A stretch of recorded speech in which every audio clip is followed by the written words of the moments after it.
인류의 역사가 시작되는 그 순간부터 하나님 앞에 두 가지의 예배에 관한 두 가지 모습으로 나뉘어지는 모습을 봅니다.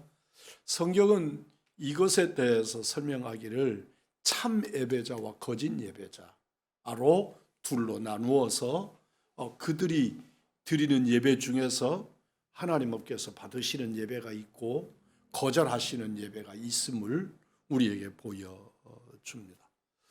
우리는 예배를 드렸다고 생각하지만 내가 드리는 것으로 끝내는 것이 아니고 내가 예배를 드렸으나 그 예배를 하나님이 받으실 수 있는 예배, 하나님이 거절하시는 예배가 있었는데 우리들은 아벨의 예배를 받으시고 가인의 예배를 거절하신 하나님, 그 하나님의 역사 앞에서 오늘날의 인류의 역사가 계속되는 동안 거듭거듭 똑같은 역사가 반복될 겁니다.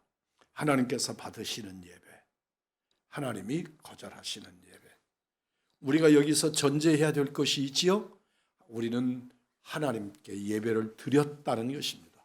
우리들이 생각할 때 하나님 앞에 예배를 드렸으니까 되었다가 아니고 하나님이 받으시는 예배를 드려야 된다는 겁니다. 하나님께 예배를 드렸는데 그 예배 드림을 받지 않으시니까 그 받지 않으심에 대한 결과가 살인으로 나타나는 것을 볼 수가 있지요. 그들은 부모님을 통해서 적어도 그 시대의 아담과 이브는 부모님이기도 하지만 또한 제사장이기도 한 사람들이어서 이들을 통해서 하나님께 어떻게 제사를 드려야 되는지를 세세하게 배웠을 겁니다. 그래서 모양은 같을 수도 있고 모양은 제법 흉내내는 그런 예배의 모양들이 있을 수 있습니다. 그러나 결과는 너무나 차이가 커서 한쪽은 하나님이 받으시고 한쪽은 거절당하는 예배의 조상들이 되었습니다. 성경은 인간의 존재 이유가 창조자이시고 나의 구원자이신 하나님을 예배하기 위함이다. 그러니까 우리 인류의 존재 이유가 하나님 앞에 예배드리고자 함이라는 것입니다. 그런데 우리들은 예배가 내 삶의 어느 한 구퉁이에 있어서 그 예배가 본질이 되지 않는다는데 우리는 심각한 문제가 있습니다. 하나님은 인간을 예배자로 만드셨습니다. 인간이 드리는 예배, 그러면 하나님은 의무적으로 그 예배를 받으셔야 하는 분이 아니라 하나님께 합당한 예배는 받으시고 그렇지 못한 예배는 거절하실 수 있는 권리를 가지신 하나님이시지요. 하나님을 알되 영화롭게도 아니하고 감사하지 않는 자가 되어져서 하나님께 예배를 드렸다고 하는 것은 동일한데 그런데 우리 하나님이 오히려 더 내가 그에게 욕보임을 당했다고 표현하실 만큼 우리는 하나님 앞에 실패한 예배가 너무나도 많다는 것을 기억해야 합니다. 하나님께서는 그리스도를 보내셔서 예수님의 피로 죄인들의 죄를 씻으시고 새 마음으로 하나님을 찬양할 수 있는 예배자로 우리를 거듭나게 하셨습니다. 그래서 그 옛날의 예배자들은 제사의 형식을 가지고 피뿌림의 제사를 드렸지만 오늘은 우리 주 예수 그리스도의 이름으로 어린 양 되신 우리 주 예수 그리스도 그분의 이름으로 아버지 하나님 앞에 나가고 신령과 진리로 예배할 수 있는 길을 우리 하나님이 열어놓으신 것입니다. 그러므로 하나님의 자녀에게 예배는 그 어떤 것보다도 중요합니다. 그 무엇보다도 중요합니다. 우리 신앙의 본질이 예배라면 예배를 빼버리면 우리들의 삶에서 진정 내 존재의 의미가 무엇인지를 바르게 찾아낼 수가 없는 거지요. 예배를 드리되 마음 없는 형식으로 드리면 그는 정확하게는 정말 저 사람이 예수 믿는 사람인가? 구원받은 사람인가? 예, 의문이 생기게 되는 거죠. 그러니까 아벨의 제사를 받으신 하나님, 그 결과는 아벨은 죽임을 당했는데 그 순교의 피가 흐르고 우리 주님은 그 아벨의 피를 받으셨다고 말씀을 하시지요. 그런데 가인은 똑같은 제사를 드렸지만 실제로 가인도 받지 않으신 하나님께서 가인의 제사도 받지 않으십니다. 이 말을 바꾸면 가인의 제사를 받지 않았다는 말은 곧 가인을 거절하셨다고 하는 말씀이 됩니다. 오늘날 우리들이 내가 예배의 타자가 되면 안 됩니다. 바꿔서 말하면 나 자신이 하나님께 드려진 자가 되어야 되는 거죠. 내가 예배를 드리는 자가 아니라 내가 예배 자체가 되어야 하는 것이죠. 아벨이 하나님 앞에 제사를 드렸는데 그 제사를 받으신 하나님은 곧 아벨을 받으신 것이지요. 가인의 제사를 거절하셨습니다. 곧 가인을 거절하신 것입니다. 그러므로 오늘날 우리들은 내가 예배를 드릴 수 있는 어떤 사제적인 성격을 가지고 있는 존재라기보다는 나 자신을 하나님께 드리는, 나 자신을 오늘 성경에 기록하는 대로 상번제로 드리는, 여기서 말하는 상번제는 철저하게 한문이어서 매번 늘 드리는 제사를 상번제라고 말합니다. 그러니까 어느 날 드리고 어느 날 안 드리고 1년에 한 번씩 드리고 그런 게 아니고 이 상번제는 날마다 드리는 제사를 상번제라고 말하는 거거든요. 우리 하나님께서 나를 통해서 날마다 나를 상번제로 받기를 원하신다는 말씀입니다.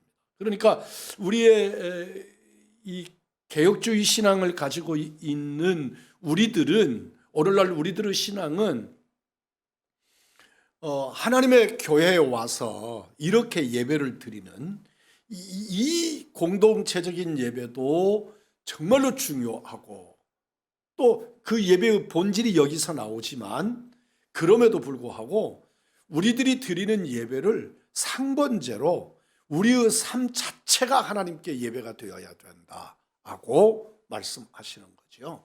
그러니까 그래서 우리 기독교인들의, 우리 그리스도인들의 노동관은 내가 노동하는 현장이 하나님께 예배의 현장이 되어야 된다는 겁니다.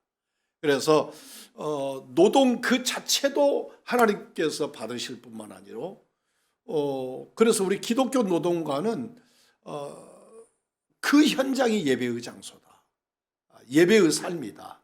그러니까 직장과 교회, 신앙생활, 거룩한 일과 세속적인 일, 이렇게 이분법적으로 구분하지 말라는 것입니다.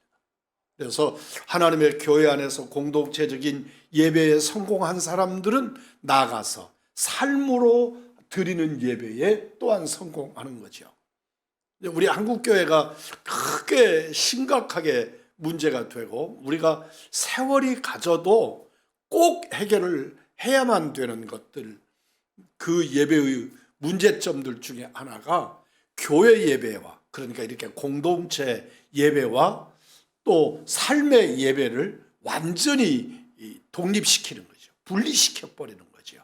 그래서 교회 안에서는 그리스도인이고 교회 안에서는 거룩하고 그래 보이고 그러한데 그들이 사회에 나가서, 세상에 나가서, 직장에 나가서 그곳에서는 전혀 그리스도인으로서의 어떤 형상도 드러내지 못하는 이런 모습에 관해서 우리 기독교는 참 오늘에 있어서 우리가 두려운 문제인 것이죠.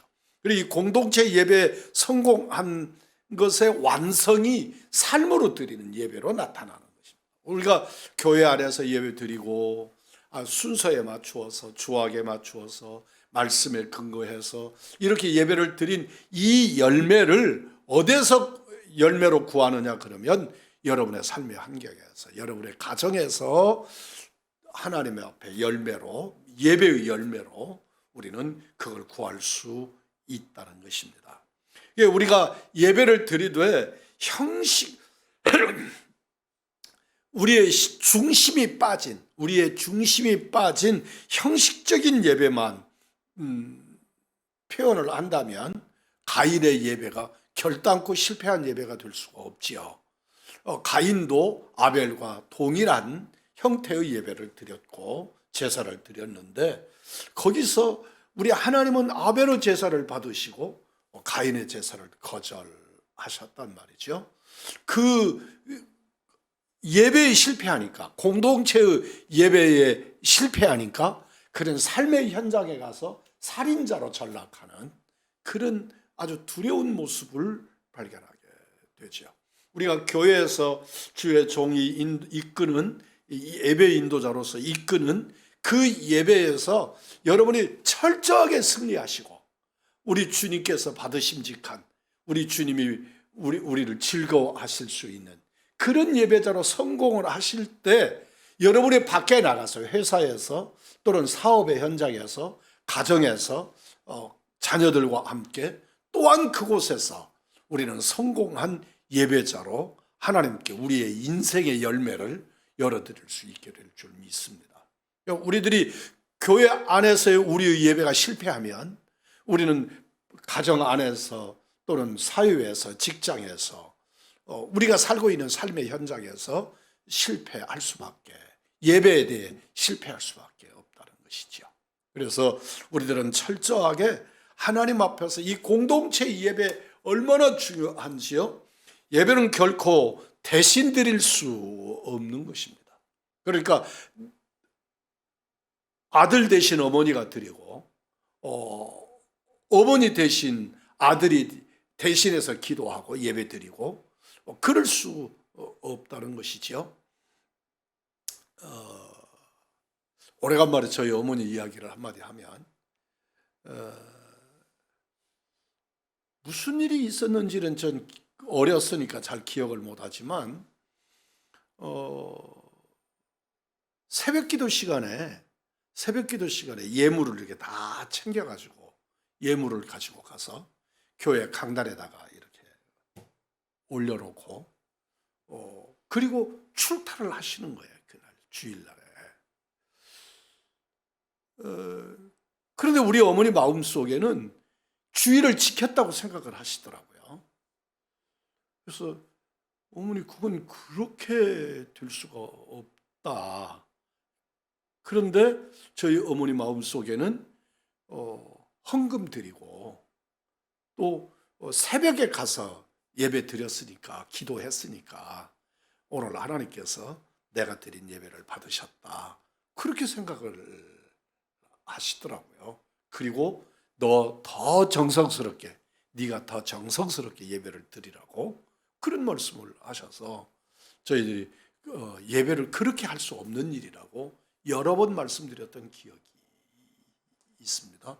여러분, 오늘날도 그런 분들이 있지요.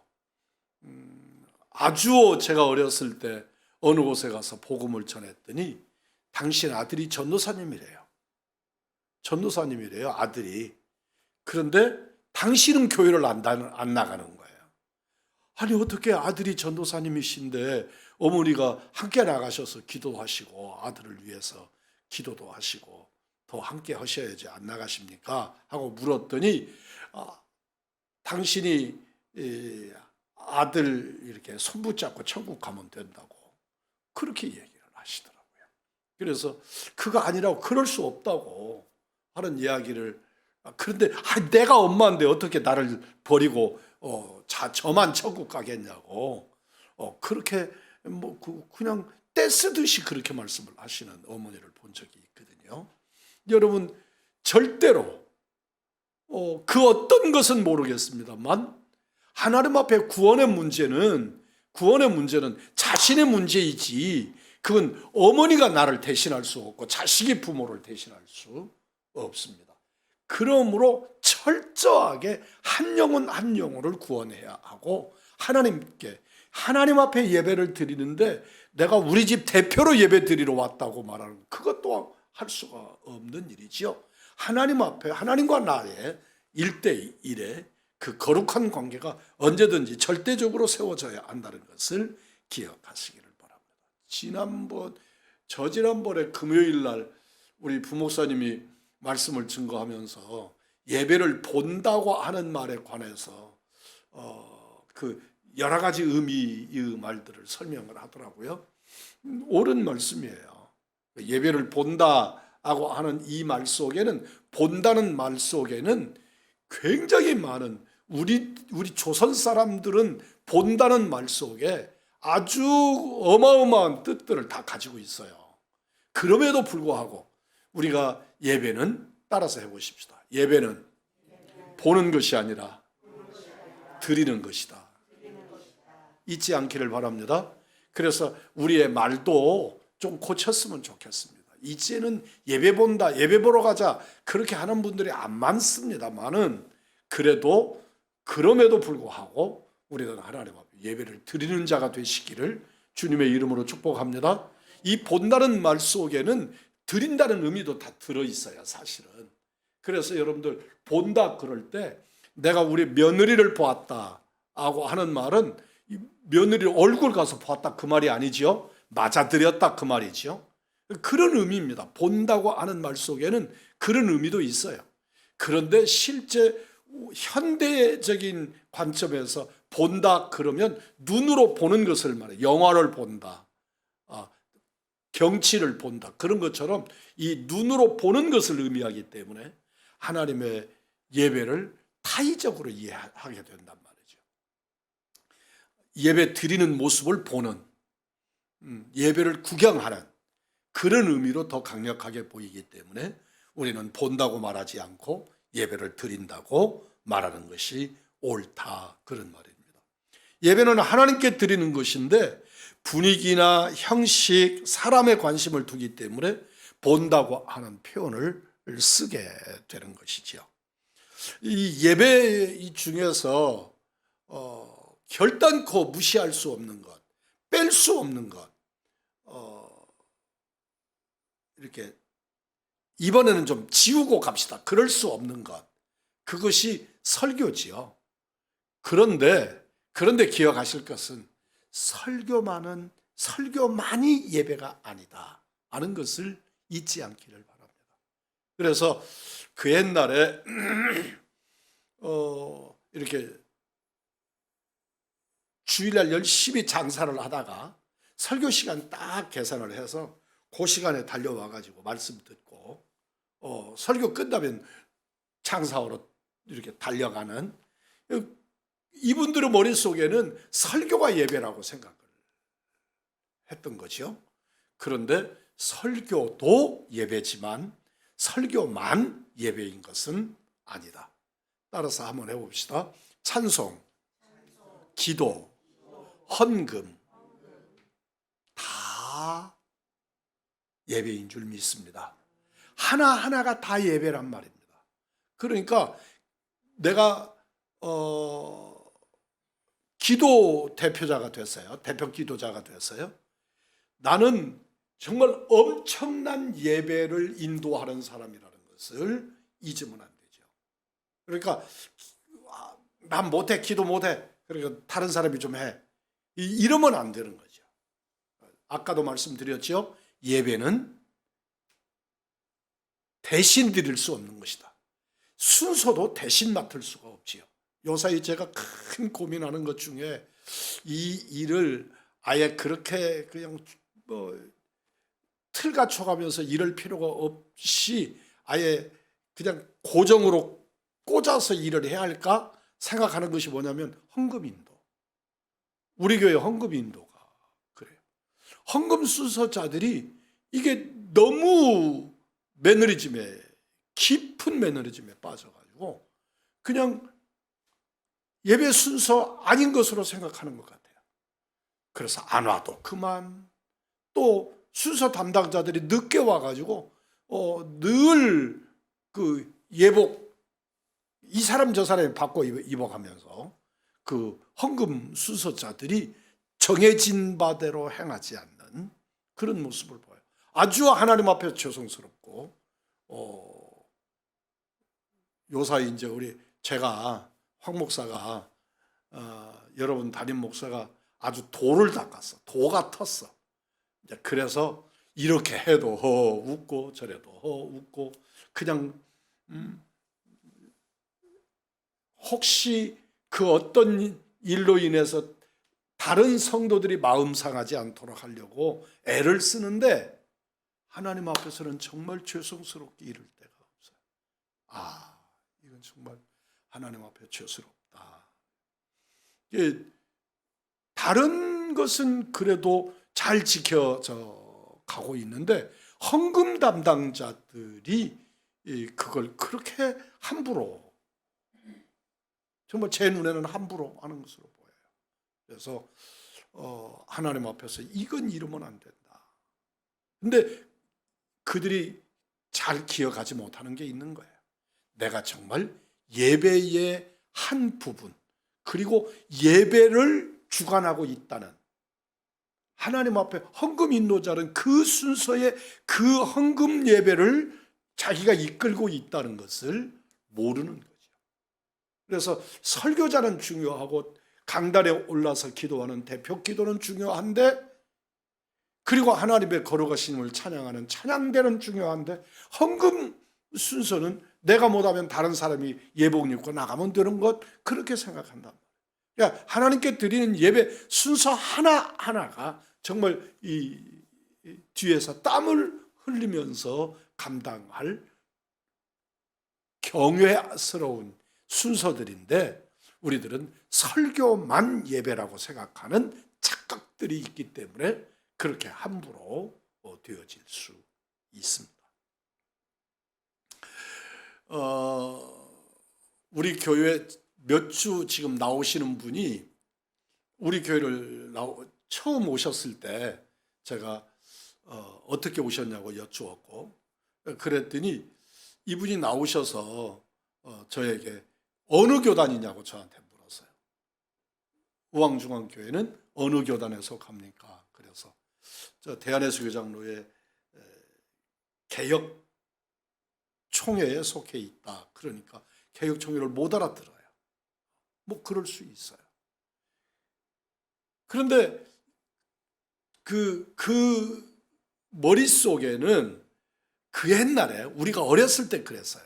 우리가 어렸을 때 이 찬송가 중에 새 찬송가라고 쓰여 있던 찬송가가 있었는데, 그 새 찬송가는 교단 중에서 합동 교단이라고 하는 교단만 새 찬송가를 썼어요. 찬송가가 한 3종류 정도 있었는데, 일반 그냥 찬송가라고 쓰여 있는 거, 새 찬송가, 그 다음에 또, 그래서 새 찬송가 이름들이 이렇게 돌아요. 근데 새 찬송가를 가진 것은 합동이라고 하는 교단만 새 찬송가를 썼기 때문에 사람들이 이 교회에 와서 이 교회 찬송가 뭐 써요? 그러고 물어봤어요. 그리고 새 찬송가 쓴다. 우리 교단이구나. 그리고 와서 등록을 하고. 그런데 우리 개혁총회는 원래 한 합동이었기 때문에, 같은 합동이었기 때문에 우리도 새 찬송가를 썼지요. 그러니까 그런 것 가지고 교단을 이렇게 구분하고. 제가 지금 무슨 얘기를 드리는 거냐면, 어떤 특정한 예배 형식, 합동 측이 가지는 예배 형식이 있어요. 우리 의왕중앙교회 예배 형식과 거의 흡사한 또 그런 예배 형태죠. 또 통합교단이 드리는, 침례교가 드리는, 순복음이 드리는, 성결교가 드리는 예배 형태의 자기 교단의 특별한 예배 형태가 있어요. 요 사이 와서는 거의 구분할 수 없게 됐지만, 지금은 거의 구분할 수가, 지금은요 감리교나 순복음이나 장로교나 전혀 그 예배 형태에 대해서 구별할 수가 없어요. 그렇게 그냥 일반화되어 버렸어요. 그렇지만 옛날에는 그러지 않았단 말이에요. 그런데 그렇게 예배를 드릴 때 교회에서 막 성도가 괴로움을 겪는 성도가 있어요. 내가 다니던 교회, 우리가 어려서 다니던 교회, 우리가 어려서 내 신앙을 키운 교회에서는 이렇게 예배 안 드렸는데 이 교회는 왜 이렇게 드리는지, 내가 등록을 해서 이미 교인이 되었지만 우리 교회하고 예배가 틀리다. 그래서 그걸 가지고 막 번민하고 힘들어하고 애쓰는 성도들이 있었어요. 그런 성도들을 위로하고 그것을 설명해 주려고 하면 굉장히 어려운 과정을 꼭 겪어야만 했습니다. 따라서 하십시다. 특정 형식에 매여서는 안 됩니다. 네.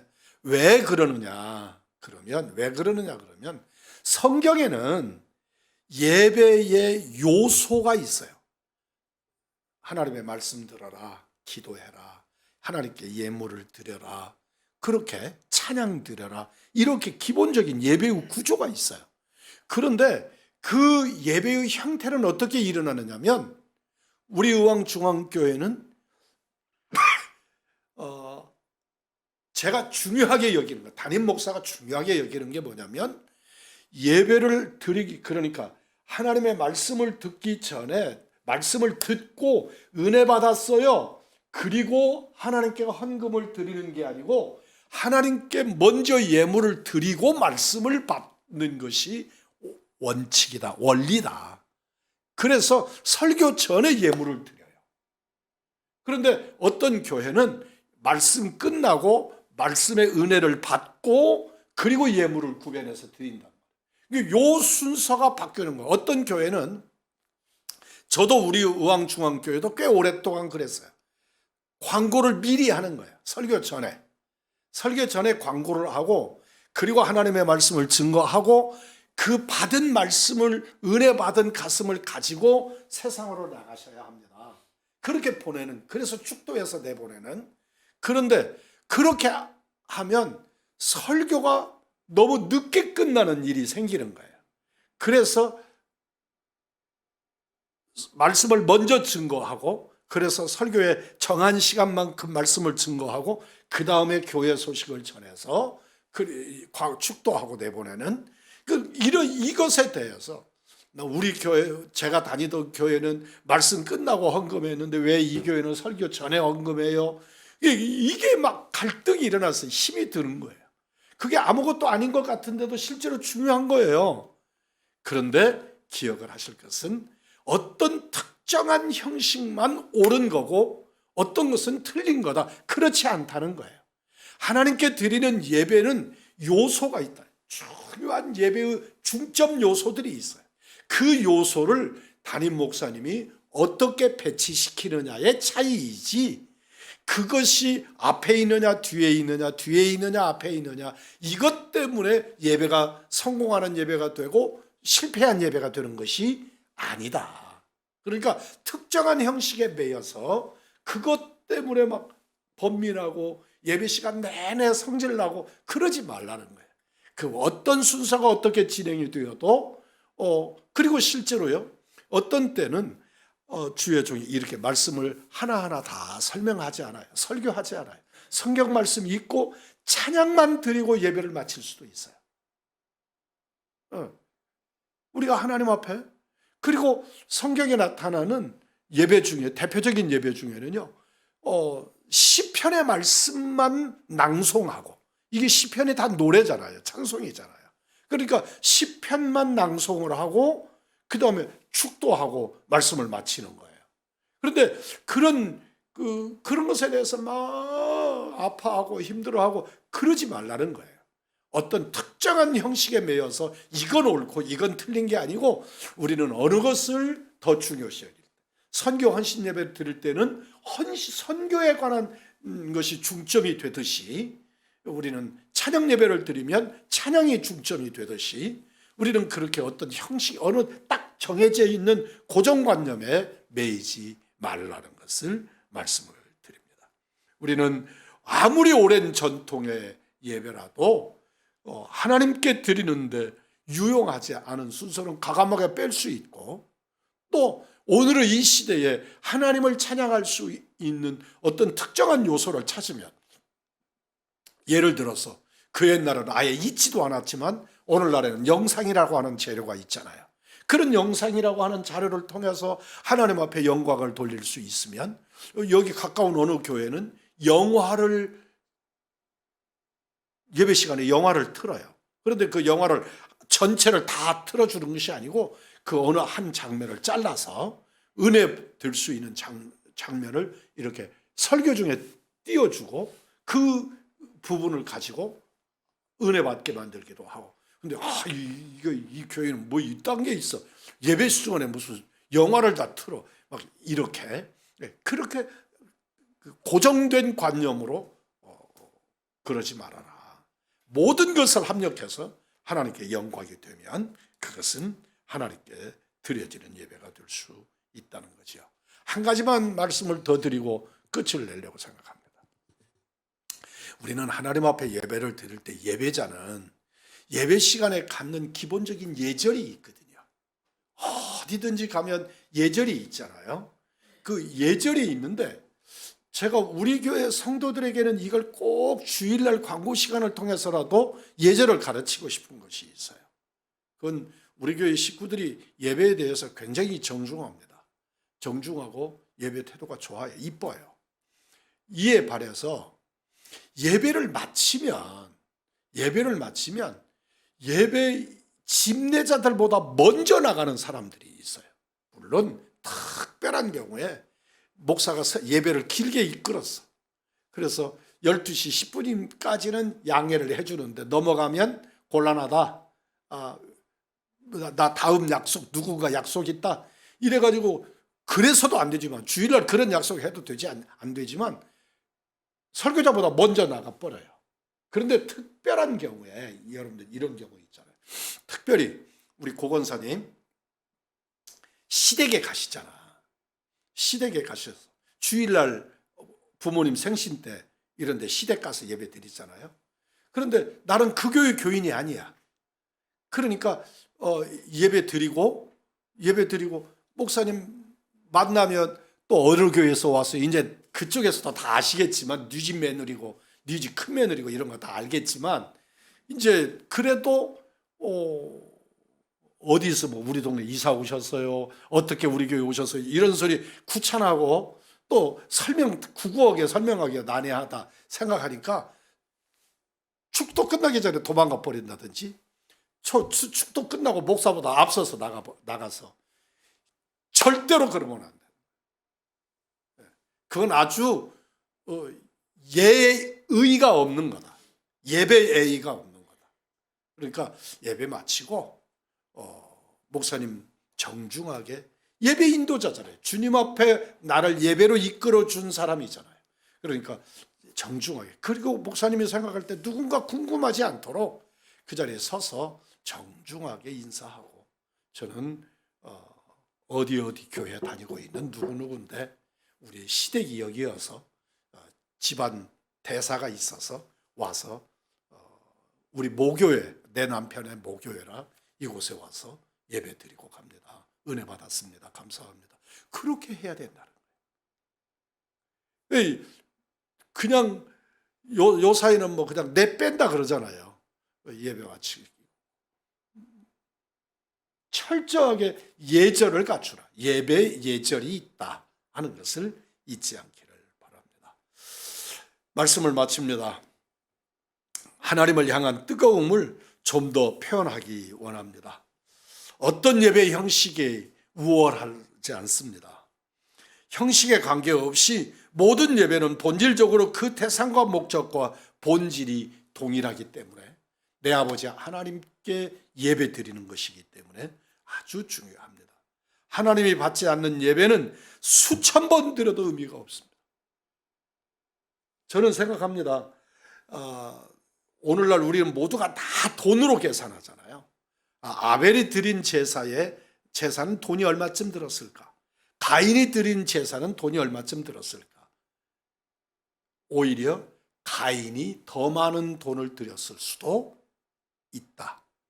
그런데 하나님이 원하지 않는 예배를 드릴 때, 하나님이 받으실 수 없는 예배를 드릴 예배인데 인간이 아무리 화롭게 엄청난 재화를 투자해서 예배를 제사를 지낸다고 해도 의미가 없고 정말 무명의 제사를 드린다고 해도 하나님이 받으시는 예배는 천국같이 귀한 예배다 하는 것입니다. 하나님께서 기뻐 받으시는 예배는 한 번 드려도 세상에서 가장 고귀하고 아름다운 예배입니다. 거기에는 뭐가 실려야 된다? 여러분과 내 영혼이 실려야 된다. 내 마음이 실려야 된다. 신령과 따라서 합니다. 신령과 진리로. 이 말을 우리들 성경이 있는 대로 번역한 대로 말하면 영과 따라서 합니다. 영과 진리로. 이 말을 우리말 그대로 쉽게 표현하면 성령님이 임재하시는 예수 그리스도의 전하신 말씀으로 예배드리라 그 말이죠. 우리는 하나님 앞에 영과 진리로 예배하는 우리들이 되어야 될 줄 믿습니다. 진실로 우리 주님이 오늘 함께 예배하는 이 자리에 함께 예배하는 여러분들의 예배를 우리들의 예배를 나를 제물로 드리는 이 예배를 우리 주님 받아주신 줄 믿습니다.